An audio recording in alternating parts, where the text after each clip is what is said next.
Welcome to the next episode of The Bridge podcast. I'm your host, Scott Kinka. This week, we had the opportunity to sit down with Mike Nowak, who is the Chief Revenue Officer of BCM1. I won't steal his thunder, but if you're not familiar with BCM1, they are an MSP with what Mike describes as a Nordstrom class approach to customer fulfillment, if you will. They're in connectivity, SDWAN SIP. They've got about 1 million UCaas seats out there. Very interesting company. Mike's a great speaker, dad to two girls, a self-professed builder, as he says. He goes out and builds stuff in the yard for stress relief when his wife lets him, which I loved.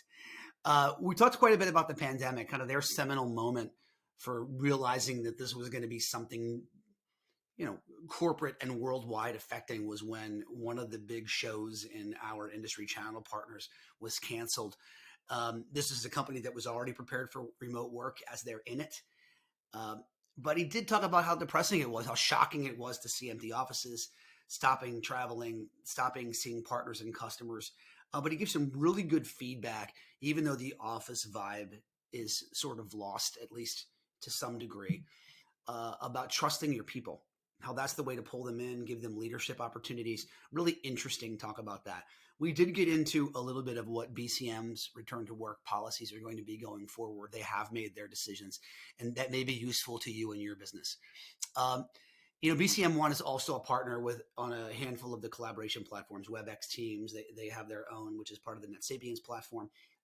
We talked a lot about Teams becoming sort of a default in the pandemic and how businesses sort of ran into it and are now trying to figure out what their long-term strategy looks like. It's really important to understand what the hybrid work strategy looks like. He cautioned against people just saying, hey, this is what we did in the pandemic, so let's just do that going forward. It's about figuring out requirements. How do we want to work? Who do we want to be going forward?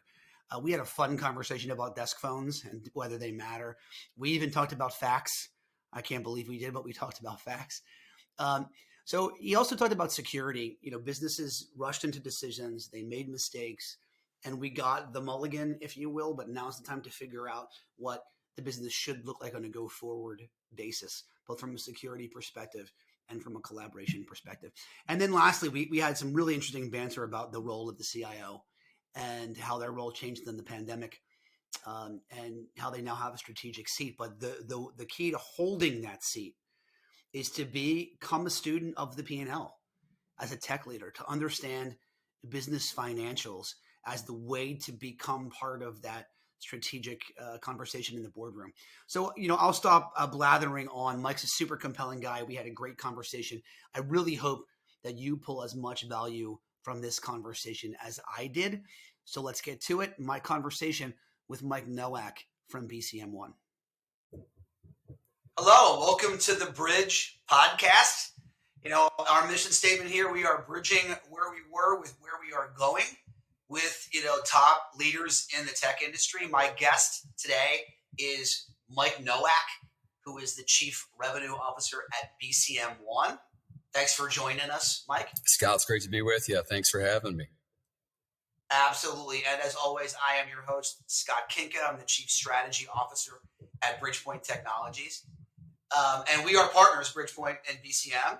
And we're going to use the time today to talk a little bit about, kind of the actual bridge, pun intended, of moving our companies from sort of pre-pandemic to post-pandemic, both as a corporation with our own employees and how it sort of affected our jobs, our product lines, our offerings as technologists, and futurists, which at the end of the day is what we have to be to stay, ahead in this business. So, Mike, thank you again for joining us. Let's just jump right into it. Tell us a little bit about Mike Nowak, personally, professionally, and then, from there you can launch into a little bit about BCM1. Yeah, thank you, Scott. I appreciate it. I guess I would start out by saying I'm passionate about people. I'm passionate about seeing folks grow and be successful. And a lot of the stuff I think I do on a day-to-day basis is I use my time to teach and work on best practices. And that's a big piece of what I do. And that's why I feel thrilled to have the opportunity I have at BCM, because I think there's a lot of things that we can do together, and there's a lot of opportunities to share the tech and skills that we have with our partner community, with our customer community. And I think of myself to some degree as an educator. I'm also a proud father of two daughters that are quite a handful. And I would say outside of work, Scott, I am an active builder. My wife allows me to do a lot of various different home projects. It's a huge stress reliever. It was a big part of how I got through college was pounding nails and climbing roofs and hanging shingles to pay for college. So I describe myself as a worker, and my stress reliever is more work. So it gives you a kind of a high level commercial. Before you get to BCM1, I love how you said, my wife allows me to. Yes. It's a really important way of describing it. I appreciate that. Tell us about BCM1. For those that don't know BCM1, I think I'd probably give you the high level starting points to say we're a managed solutions provider. What are those solutions? A lot of folks will come to us for a comprehensive arrangement so they can get their connectivity at various different locations, whether US or international. They layer in our SD-WAN services or SASE services to build a complete solution, whether they're office or home users. And then we have an extensive practice on the SIP trunking side as well as the UCaas side. And a lot of folks don't know that. We have nearly 1 million seats of UCaas deployed with customers of all different shapes and sizes. And so think of us as a group also positioned as one that I would say cares. And it's a caring process to truly understand what the needs of the organization are, what's your plan 6 months out, 12 months out, design phase, build, and then support. So a comprehensive view of those, deployment of those solutions. And I would, in terms of an analogy, I would think of we're more like in a Nordstrom class organization in providing those solutions. So we take a lot of pride in that. Fantastic. So really kind of end to end from communications on back to network. And I mean, no better topic than what we're talking about now, right? I mean, everybody kind of getting out of the office, getting home, and really changing the future of work and completely, frankly, changing the job of the tech leaders inside of our customers, right? Let's talk a little bit about that, though, with BCM1 as customer for a moment. We'll get back to BCM1 as technology service provider in a minute. Just tell us about your experience when the day came that you realized, hey, we probably shouldn't be here in the office anymore. How'd you make that decision? When did you make it? What were the immediate things you guys scrambled to do? Take us back. To the week before St. Patty's Day in March of 2020. Tell us some more. Yeah, it's interesting. I know that we had a channel partners event scheduled right in that time period, Scott. And, that we heard the news, we knew it was serious. My thought was, we need to go. Let's go. From our guidance from our CEO, he thought very differently, thought correctly, and said, this is too risky. We're not going to go. And interesting enough, most folks in our organization understood the risk at that point, but it was a pretty big shock. And for myself, it really hit home. I mean, this is life-changing at that point.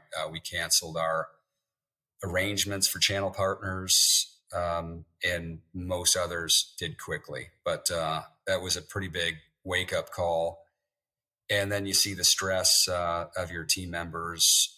Some folks were pretty shaken up about it, and it's a whole different set of actions that you have to take when you run an organization like ours to make sure you address something like that. It was taxing at the least, Scott. And your footprint, like you guys, big offices in specific locations historically, or were you already operating in a little bit of a flex hybrid model? We had some flex. We did definitely. We have folks, deployed throughout the U.S. and the world. But a number of our U.S. folks are remote. For our offices, we've seen big vacancies of the offices. You're talking offices from New York to Indianapolis, Atlanta, Tampa, Grand Rapids, where I'm based out of. There wasn't any movement in the offices. It was very scarce. So we were already equipped to work from home. A lot of us traveled to see our business partners and customers. The tech transition wasn't as tough, but definitely depressing to see, no human-to-human interaction in the office. So how did you, contend with that? I mean, we've heard on some of our other episodes about, hey, we're a tech company, so we were already ready from a tech perspective and didn't have the same level of chaos. People just went home, and I can appreciate that. Yeah. Certainly, eating your own dog food, right, with the products that you have. But I'm sure some processes, some of the way you work, needed to change. What were the things that happened right away? I mean, you're together with the CEO, the executive team's together. Tell us a little bit about, take us in the room, where you were just talking about the strategy of working once you were over getting everybody home. What were the things you had to contend with? I think there's a couple things you just have to make pretty quick decisions on, Scott. I think one is, do you trust your people? I mean, not everyone does. We've been a very successful organization in a number of categories, including the financial side. And we believe that we had good folks in the field.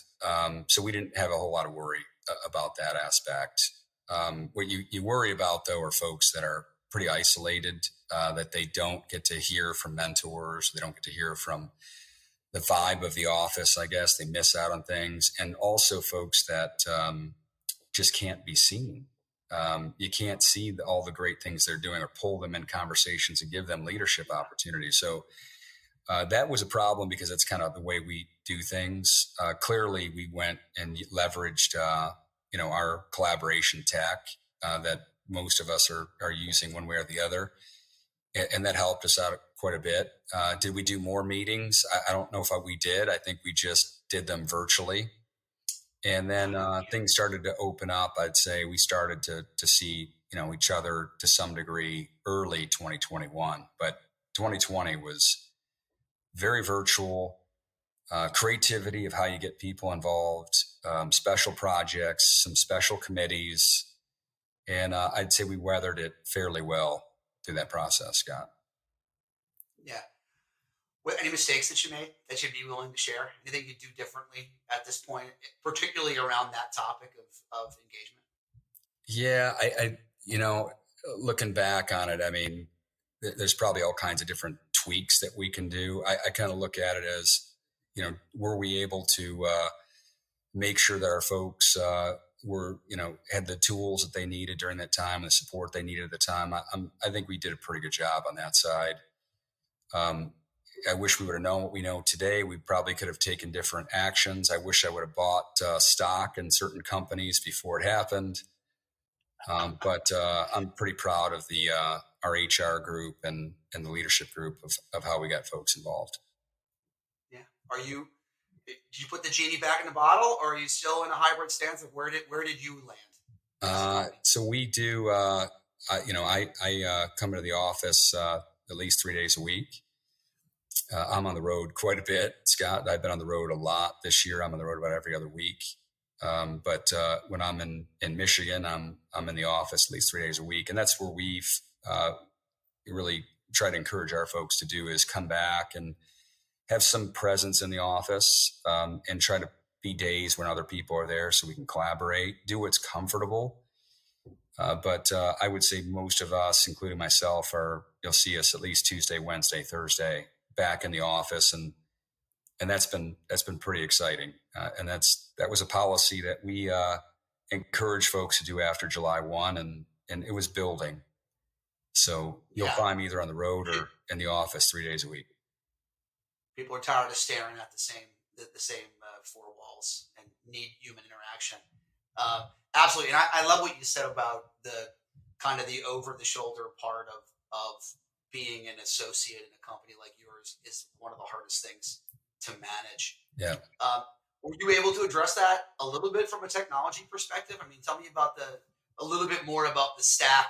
You guys use your own collab on that, or Yeah. you're using Teams? I mean, tell me about where you are there. We do. It's interesting. We have extensive UCaas capabilities, and we have used them in some of our business divisions, and that's powered. We use both Webex and also NetSapiens as our UCaas platforms, but Teams is extremely prevalent, as you can imagine, and a lot of us leverage Teams quite a bit. We are a Microsoft Gold practice, so it depends on the business division.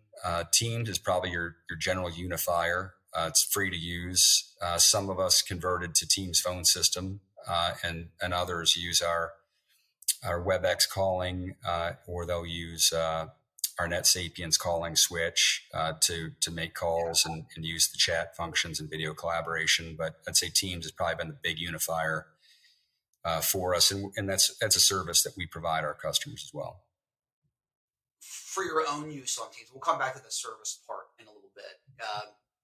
I want to talk about that a little bit more. But in terms of your own use on the Teams side of the house, was that sort of nascent and floating around the company pre-March of 2020, and then a bunch of people scrambled in, and you sort of had to manage it, or was it already pretty reasonably well adopted, pre-pandemic? Yeah, it's interesting. I mean, going back to 2019, 2018, I know personally, I lost or I was about to lose a pretty significant insurance company that was going to switch out and move from Skype for Business to Teams.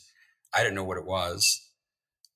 We jumped on it pretty early and said this is going to be a major factor in the future for phone system deployment, phone system replacement. And we built out a practice to allow SIP trunking customers to migrate to Teams. And so we were teaching folks about Microsoft Teams with webinar presentations in October and November of 2019. So we had a pretty good feel for it. We knew how the direct routing deployment would work. And then as we got closer into it, a number of us were using the direct routing aspect just before the pandemic hit, plus the free version of Teams. Everyone had it. And it was easy for folks to figure out. So it was a mixed bag for us. It was some using direct routing where they were using their phone numbers through Teams, and then others were just using chat back and forth. Got it. What about the team structure? Do you guys make extensive use? And did you make extensive use kind of the team structure itself? And, tell us how that kind of organically grew up. Meaning that more like the teams. It's like the teaming structure in there as opposed to the direct one-to-one, chat function. Yeah. I mean, we have various different groups that we, set up tasks. I mean, it just depends on the department of the level of extent, but, there's the day-to-day user is, connecting with teammates, chat logs, sometimes federating with others. And we've had folks do that where we federate with another organization to bond with them. But it depends on the department, how extensive the deployment is. The general users making contact, chatting with their users on a day-to-day basis, but we use it all. Got it. Makes perfect sense. You mentioned Cisco. You mentioned Webex. Spent time as a Webex partner and been through that journey as well in my previous job as a co-founder of Evolve IP. So I've gone through a lot of that journey with you with BroadSoft into Cisco and the whole 9 yards. They're very committed on the Webex side right now. I think many of the folks listening to this podcast may not realize that Webex, from a feature parity perspective, is a potential option to Microsoft Teams as well, not just a meetings piece. How's the Webex business been for you, and where has it been positioned? Kind of where have you seen the wins around the Webex business? Yeah, and I think Scott, we're totally honest here, so I'll shoot you straight. It hasn't been a big growth business for us on the Webex side. It's definitely positioned as an attractive collaboration alternative. It's got a lot of good capabilities, just like the other big players like Zoom and Teams. The opportunity that we've seen in the market, there's been to easily access a Zoom or a Teams makes such a big difference where that's not as easy on a WebEx type deployment. Yeah. If there's an engagement, we're talking with someone about a UCaas type experience, a collaboration experience, and they're open to it, it's great. But many folks seem to be gravitating more to like a Teams product. So I would say it hasn't been a major growth area that maybe we would have expected, but Teams has. Yeah, I mean, there was certainly in some cases, particularly as call managers were coming out, there's potentially some Cisco zealotry there that leads into the WebEx or WebEx was a webinar platform or what have you. It's a beautiful product. They've done a great job with it. Cycling back on the team side of the house, though, so a little bit more about direct routing. I mean, I think a lot of our listeners may not understand that. They think about the Teams calling plans and potentially cringe at the prospect of calling Microsoft to port a phone number. How understandably so, Microsoft isn't all that interested in talking to you either. As much as I love the product and love them and are partnered with them. Tell us about how that's gone. Give the listeners a little bit of information around direct routing. Why have a BCM1 power the phone system capability of Teams? That's a good point. I think the first thing for any user that's not experienced with it is, do you know the questions to ask, Scott? And I think not everyone knows the questions to ask. And is this really the right move for you? I'm a huge fan of Teams, always have been. However, there is limitations and there's a checklist that you got to have. And if you jump into it, you're going to make someone's life miserable if you miss stuff. Folks don't understand necessarily the call routing functions and some of the limitations. They don't understand some of the, how do you address software integrations? They don't understand door access and paging devices. How do you, even the fax lines, those type of things have to be factored in, and what kind of capabilities your users need today in the next 6 months to a year. So there's a checklist. It's a serious endeavor, very powerful, but limitations. Not that we want to talk people out of it, but we want to talk people into a good support experience for them and us. And it's a thorough process. You got to have a checklist to go through it. The value is significant because if you're using Teams every day and you enable the phone system and you can live off of it, you've got all of your extensive collaboration tools and your PSTN access in it. But you do need to go through a process to understand if you're missing anything and to build it out correctly. Happy to tell you more how we do it, but I get it. That's a good answer. It smacks the hybrid conversation right in the nose. Yeah. In what you just said. I mean, I've talked to a lot of customers who are hey, we're in Teams now. We're just going to go there, and then you have the return to work conversation we just had. You guys are back, on average 3 days a week, and then the conference rooms become a consideration. The elevator and fax lines become a consideration. You mentioned, the doorbell ringer, the unlocker, the overhead paging, you're in manufacturing, you're in hospital, like that stuff that is hinged today to a PBX doesn't go away just because potentially the handset on the desk went away and they've got a headset plugged into Teams on the, on the lap. So I totally get it. And I think it's super pertinent for the conversation that we're having now around return to work. I mean, let me ask you this: when you're meeting with prospects today, you're meeting with the folks who are listening to this podcast, tech leaders and businesses, how many of them in your mind, and maybe it's not a percentage, you can answer whatever way you want, but how many of them really know what their return to work policy is for the company to be able to support that with tech? Or are we just in this mode perpetually of supporting everything now? How do we address that? Yeah, I mean, I think it is supporting everything. And there was panic, Scott. I mean, panic where people made tons of bad decisions because they had to rush. They couldn't do a thorough eval. And so they've had to kind of figure it out on the way. So I think there's a lot of stress in organizations across the board. And there's been some pretty big mistakes, panic mistakes.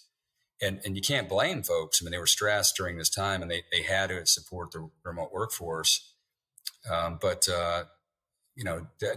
a lot of mistakes that were made and they're forced to support. The bigger issue is, there's all kinds of liability issues you now have that people don't think about. I mean, do folks really have checklists to verify every remote user has local 911 support to meet, RABOM compliance? I mean, people aren't hunting you down necessarily to find you, but that's an issue. And if you rushed out to do something, you miss stuff like that. Do you have liability? I'd say you better check on it. But folks have been having to support this. I haven't seen. I've seen a pretty good recovery in organizations, but there's folks that are trying to undo some rush decisions, Scott. Unquestionably. I mean, I think, look, everybody got the tech hall pass in 21, right? Yeah. But the reality of it is we've spread our workforces out. I mean, you're in, you guys have a managed connectivity practice, and I laugh with our partners who, at the Bridgepoint, as our advisors, our strategists are out helping tech leaders make decisions, and they help them make a lot of quick ones. But we laugh. I'm like, we sold an awful lot of bandwidth in March, April, May, and June of 2020, just to drag people back to the office to hit the security edge, sure, to go back out to the cloud. You know what I mean? Yeah. And it's crazy. That wasn't a bandwidth problem. That was an edge security problem. You guys are doing some interesting things there. Tell us about, the things that you're hearing from tech leaders now about security at the edge, people in their homes, on activity they don't provide. Like, what are you hearing? Yeah, I'd probably say two words. It's security. How do I secure folks? And then I think two is, how do I optimize applications? Those are probably the biggest things that folks have. The broadband speeds that seem to have improved year over year. I think folks are doing better there. But that's a big issue. How do you address security and optimize the applications that you have? And then how do you handle a person moving from one location to the other and maintaining it all? And I think that's why we're excited about a service such as SASE. It answers those questions, easy to deploy. But I think the other piece is you still have a number of folks that on those home environments have incomplete voice solutions or collaboration solutions, or operating on cell phones. It's still not completely there. So addressing collaboration at the home office and moving back and forth still an issue, but security and optimization are probably the hottest threads. Mike, is the desk phone dead? Gosh, it's I got to be careful because I said fax was dead. You have partners like we do who sell a lot of desk phones. I get it. What do you hear from prospects? I don't think I'm being careful on that. I don't use them anymore. I grew up with them. I use a high-powered headset. I think it's nice, but there's certain industries and vertical markets that like them. But again, I've learned a lot by assuming things that weren't true or rushing trends. But I go back to fax. Fax is it's amazing how many folks come to us for electronic fax services, and it just grows. It's weird. Crazy. So in my company, we called it the F word for a lot of reasons. Fax. Yeah. As you can imagine.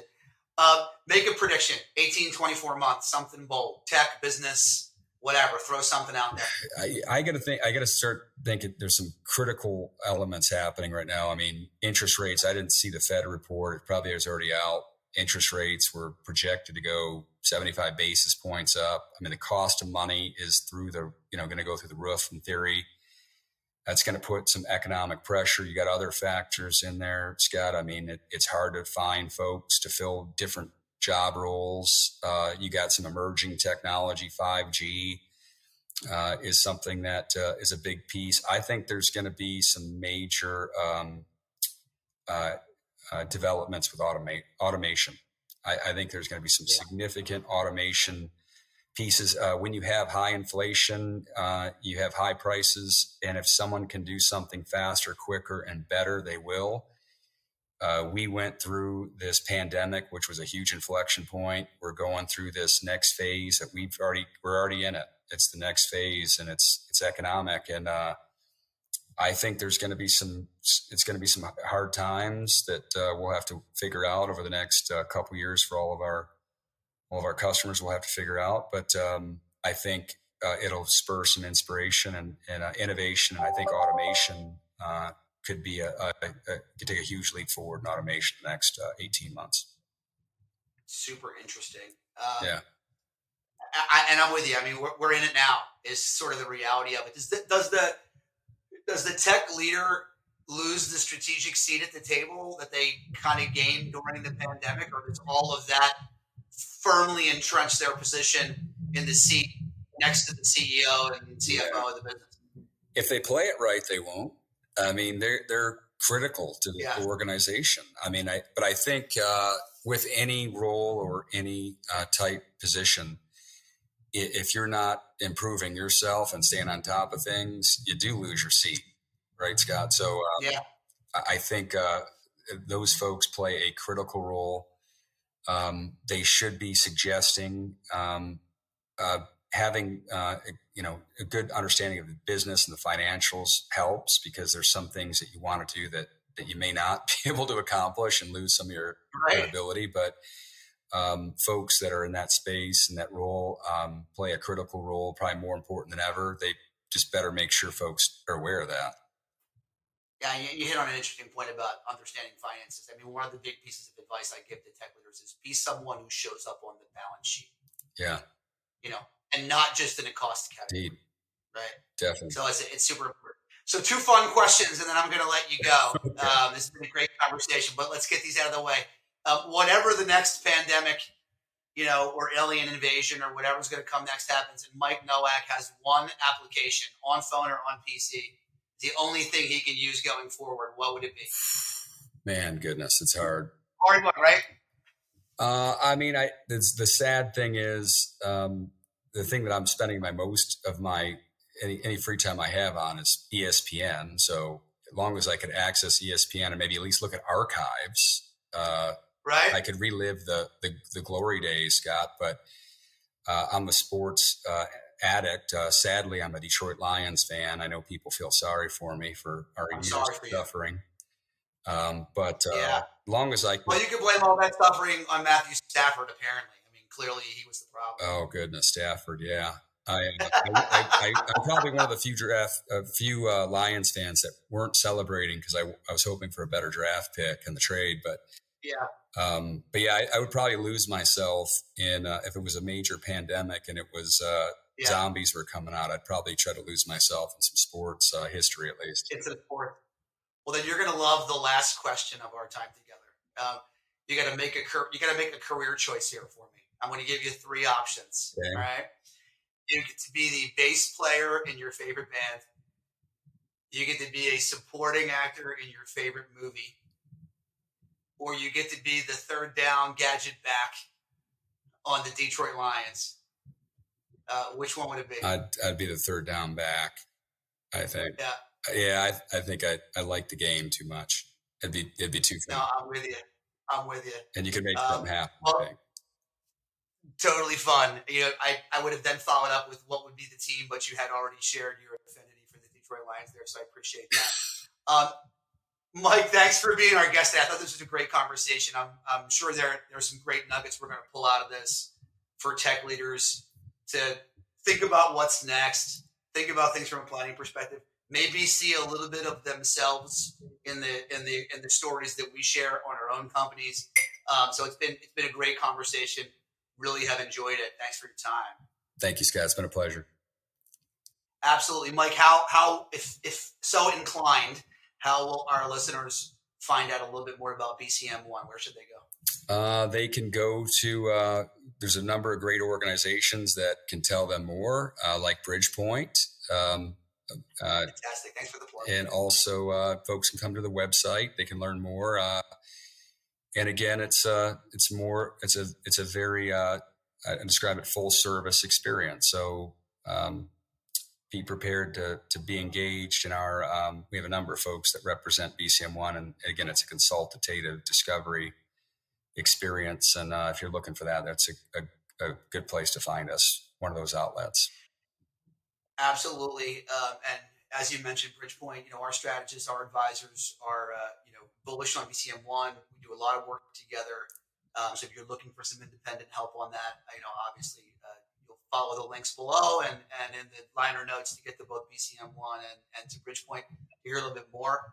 So thanks for joining us, Mike. Thanks for joining us, listeners. This has been The Bridge.